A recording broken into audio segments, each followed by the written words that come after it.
की, कैसे खुशी जाहिर? नहीं, पूरा देश खुश है, खास करके ऐसे हालात में जब खुश होने की बहुत वजह नहीं होती है ना, तो कोई भी खुशी काफ़ी खुशी दे जाती है। तो एक तरह से समझिए कि इस दौर में इस उपलब्धि से बेहद खुशी है। उनको शुभकामनाएं, पूरी टीम को, सपोर्ट स्टाफ को, कोच को, सेक्रेटरी साहब को भी, उनका भी बहुत योगदान रहा होगा। मेरा तो सिर्फ ये कहना है कि ये 17 वर्ष बाद आया, संभवतः आखिरी बार 2007 में जीते थे। तो ये एक मुल्क के लिए, पूरे देश के लिए बेहद खुशी का क्षण है। सर, कल पार्लियामेंट फिर से शुरू हो, नीट को लेकर कोशिश यही रहेगी इंडिया अलायंस की या तमाम अपोजिशन पार्टीज की कि वो सरकार से जवाब इस पर मांगे। कल की रणनीति आप लोगों की क्या रहने वाली है? देखिए, इसको रणनीति न कहा जाए। रणनीति में रण शब्द आता है। युद्ध के लिए तो हम वहां हैं नहीं, संवाद के लिए। और संवाद क्यों चाहिए? धर्मेंद्र प्रधान जी कुछ कहते हैं, रिजिजू साहब कुछ कहते हैं। आप बच्चों से पूछिए ना जो सड़कों पे हैं, वो क्या चाहते हैं। फिर आपको अंदाजा लग जाएगा कि विपक्ष अगर कुछ कह रहा है तो उसके पीछे वो उन लाखों छात्रों का भविष्य है, उनके सपने हैं। अगर उनके सपनों को तहस नहस होता देख करके भी हम चुपचाप बैठे रहे तो क्या इतिहास माफ करेगा हमें?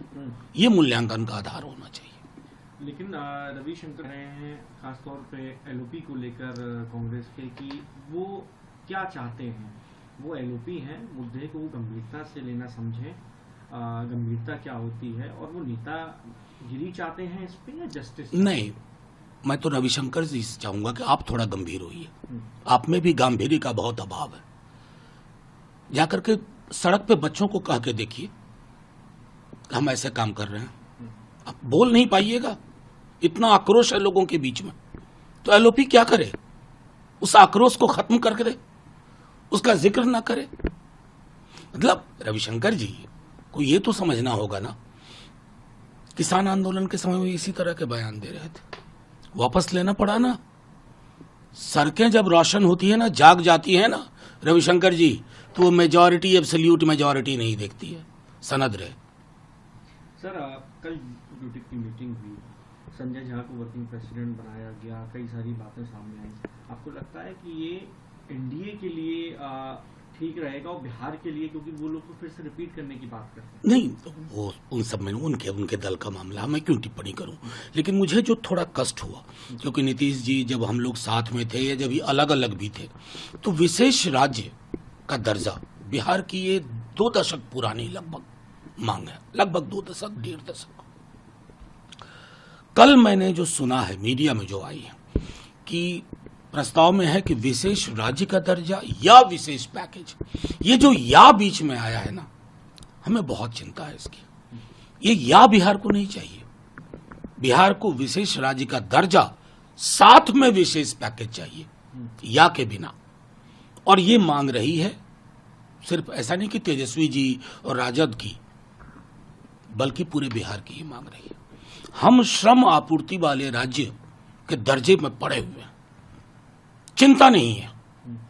ये चिंता होनी होगी, उसके लिए हमें विशेष राज्य का दर्जा, साथ में विशेष पैकेज चाहिए।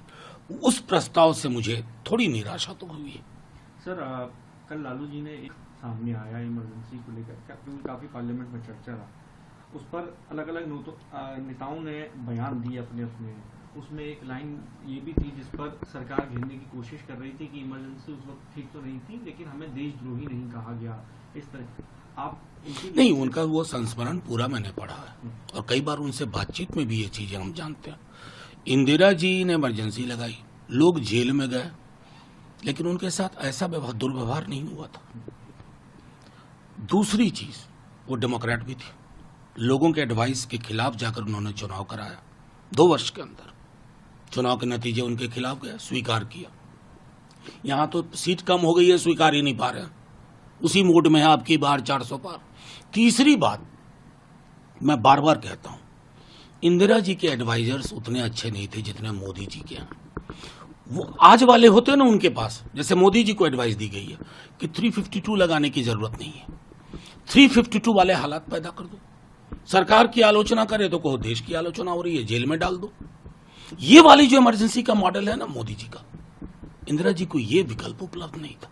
बस इतना ही कहना। सर एक आखिरी सवाल है, अरविंद केजरीवाल लगातार प्रयास में है उनकी और उनकी पार्टी के नेता की उन्हें, तो अरविंद केजरीवाल की जुडिशियल कस्टडी 12 जुलाई तक फिर बढ़ा दी गई है। क्या उम्मीद है अभी कि जल्द उनको वो बाहर आएंगे और वो, क्योंकि चुनाव भी हैं आगे, तो उनमें वो शामिल होंगे कैंपेनिंग? नहीं, हेमंत जी बाहर आए ना, ये भी बाहर आएंगे। हेमंत जी के बारे में क्या क्या टिप्पणियां कर रहे थे मोदी जी, अमित शाह जी, आज कौन अपोलोजाइज करेगा? क्योंकि हाईकोर्ट ने कहा कोई केस ही नहीं बनता। तो ये ईडी, आईटी, सीबीआई को आपने एक हिंसक उपकरण के रूप में इसका इस्तेमाल किया। ये वेंडेटा पॉलिटिक्स के अंतिम सांसें गिन रहा है ये पॉलिटिक्स। प्रधानमंत्री जी को मैंडेट को समझना होगा संजीदगी से, और बड़ी बड़े जो भाषण दे रहे थे झारखंड में, हेमंत जी को क्या क्या नहीं कहा, आज तो सबका जवाब मिल गया। एक तमाचा है उन लोगों के मुंह पर जिन्होंने इन संस्थानों का विशुद्ध राजनीतिक उपयोग किया।